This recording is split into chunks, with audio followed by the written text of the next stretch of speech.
میگوییم از آغاز قیام، میگوییم از شهر اهل بیت، شهری که بود دلداده راه امام، شهری که بود دلداده راه امام. در ماه دی لحظه لحظه در شهر قم کوچه کوچه شد جلوه‌گر قدرت ایمان. در نهضتی اربعینی پیشوا که این شور دینی جاری شده در دل ایران.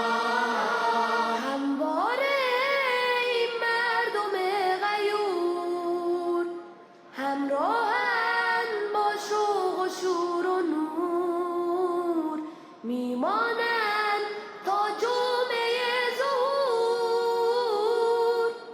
همچنان روشن بود آینده تابان ما، همچنان محکم بود سررشته ایمان ما، همچنان جاری بود حب الوطن در جان ما، جان ما ایران ما، جان ما ایران ما. مانده باقی راهی ناتمام، اینک ما و عهدی با امام. عالم غرق حق و باطل است، گردیده به پا هنگامه خون و قیام. عالم ببین عزم ما را در موج خون، رزم ما را، ما همچنان مرد میدانیم. بر عهد خود با ولایت سر می نهیم تا شهادت، ما هم قسم با شهیدانیم. معبدا مولای ما حسین، میمانیم همواره با حسین. ذکر ما لبیک یا حسین، بر ره توحیدی روح خدا دل داده‌ایم. محکم و ثابت قدم در جاده و سجاده‌ایم، سر به سر تا پای جان با رهبری آزاده‌ایم. رهبرا آماده‌ایم، رهبرا آماده‌ایم.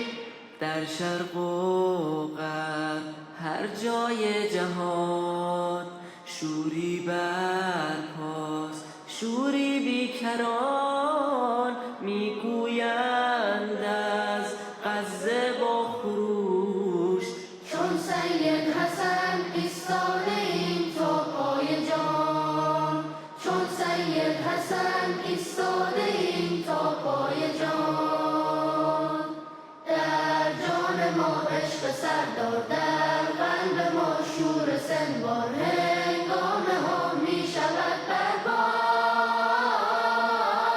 نصر یمن، رزم لبنان، عهد عراق، عزم ایران، آزادی مسجد الاقصی. نزدیک است خونخواری و قیام، در راه است شمشیر بی نیام. می آید فردای انتقام.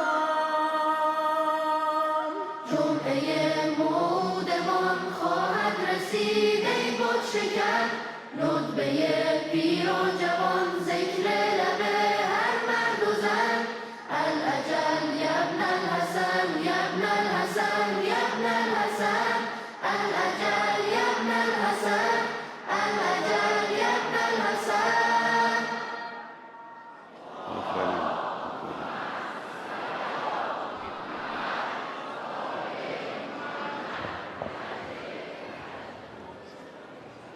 ای والله باشه، آفرین.